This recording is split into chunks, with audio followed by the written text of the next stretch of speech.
Good morning to all reviewers and friends. I'm Alson and I will be presenting my final year project today. Without further ado, let's get started. To better understand the entire project, we gotta start from the selection of site, which I have chosen Sentul Depot. Sentul Depot was built back in 1905 as a railway workshop and storage. It was once the finest and biggest engineering workshop in the country. However, it was targeted by the British back in 1945 during World War II. It was bombed by a couple of B-29 aircraft, and ever since it hasn't been fully restored. In my side narrative, I express those history and information in an abstract way. In the first part, I included the architecture elements of the site, the white and red bricks, concrete, steel structure and roof. I have also incorporated the element of time into the board, because the irony of it being a place that used to fix broken things, but it hasn't managed to fix itself, the concept of being stuck in time was an interesting idea to have. In the second board, it's a mapping of site, highways, LRT lines and other hotspots around the site. The third board is an imagination of the site back in 1940s during the World War II, with its structural characteristics, objects and activities that you can see in the fourth and fifth board. And in the background is an atomic bombing map of Malaysia during World War II, the aircraft traffic, blast radius, and so on. And there was a quick understanding of the history and characteristics of the site. The entire project is based on the theme liminality and the topic of photography. While trying to figure out the identity of my project, I was researching on how much connection does architecture and photography has. And as a surprise, they are quite similar in a few aspects. First of all, modern photography has a similar problem as modern architecture. The ocular centrism of our culture has made our society to be more consciously engaged with the idea of aesthetic effects and qualities. Now more than ever, we have favored photography and architecture to be an aesthetically pleasing form of instant visual and currency of social media with no significant background stories. Seeing this as a problem in today's society, I decided to make the focus of my project Kaze on educating the public about the hidden stories of the site through photographic principles. There are three theories that I've implemented into the project. The non-intervention theory, which teaches us to appreciate and experience the world around us as mere spectators, to capture the truth within the scenes. Gestalt theory allows us to understand the importance of background and foreground, and how background enhances the storytelling of the subject, which is the foreground. Lastly, the monochrome photography theory expresses the idea of simplicity. Having less is more because it allows us to connect with the subject in the frame more intimately. With these three theories, I have come up with a sequence of spaces that will help Kaze to achieve the goal of expressing the stories of the site through photographic principles.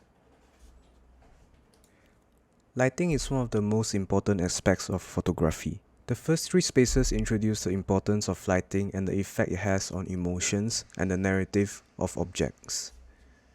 The first space, Illumination Tunnel, allows people to understand how direct lighting and hard shadows changes how you perceive objects emotionally. Ordinary space introduces diffuse lighting to the public, the effects of warm lighting and soft shadows have on objects. The goal of the space is to achieve a poetic, dreaminess and translucent quality. Radiance Echo is an interactive space where people can move around the mirrors in the space to change the distance of light on certain objects. The idea being that the differences in distance of lighting can change the mood of the subject. The next four spaces in Kaze are about framing and experiencing the site as a spectator. In Lightscription, the space uses the concept of the first camera ever invented, camera obscura, to capture scenes from around the site and project them into the interior, therefore allow us to understand the activities and behavior around the site without causing any intervention. Composition of paths is designed to frame certain views that contains historical meaning around the site, with a direct viewing experience. Optical haptic is a space for users to interact with macro and micro lenses, to observe objects and textures in a macro and microscopic scale. Moment encapsulation captures the random moments in earlier spaces. It's a concept of users having to experience the space as participants and spectators. Lastly, Hall of Vehemence is where people get to review and share all the photographs they have captured throughout the journey of Kaze. In theories, the elements of photographic principles and theories should help the public to connect with the history of Santo Depot more intimately, emotionally, and spiritually through Kaze. And in practice, this is how Kaze will look like in Santo Depot. Coming into the entrance of Kaze, visitors will have to purchase entrance ticket at the counter. After that, they can collect disposable camera at the vending machines. This camera can be used to take photos throughout the journey of Kaze, and the photos will be uploaded to display in the Hall of Vehemence. Illumination tunnel is the first space users will encounter. The structures in here are delicate and elegant, as not to cause distraction to the subject that is light and shadow. The objects on display are ruined objects found around the site, which has been converted into numerous installation art. Going up the staircase, we will pass through a corridor that we can view the entire ground floor on the way to our next space, Radiance Echo. In Radiance Echo, there are light collectors that project lights onto the prisms. These prisms can be rotated to change the direction and distance of the light projecting onto the display items. This is the ordinary space. In ordinary space, the general tone is warmer because of Japanese paper diffusing the lighting through the windows.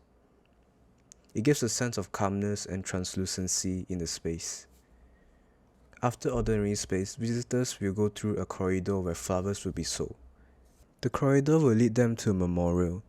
The memorial is an expression of contrast of nature growing inside the crater left by the nuclear bomb. It is a metaphor of how life can grow out of something as damaging as a nuclear bomb.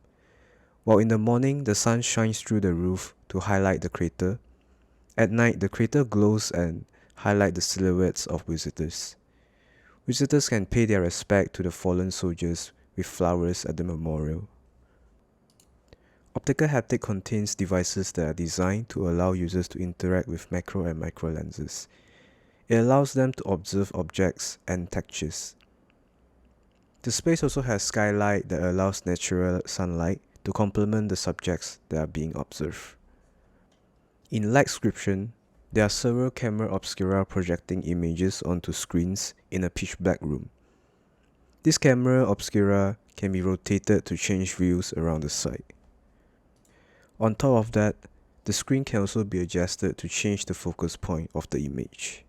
Composition of pass is a space to frame outside views in a more direct viewing experience. And in moment encapsulation, it has many periscopes installed within the space for users to interact and observe activities and objects from other spaces. And finally, Hall of Vehemence. It has screens that projects compilations of visitors' photos from their disposable camera. It's a place for them to appreciate the real meaning behind all the photos they have taken throughout their journey. Once again, the objective of Kaze is to understand how framing visuals in interior spaces can help us to deeper connect with the world around us, spiritually, emotionally, and intellectually, through photographic theories and principles. And with that, my presentation has come to an end. Thank you so much for listening.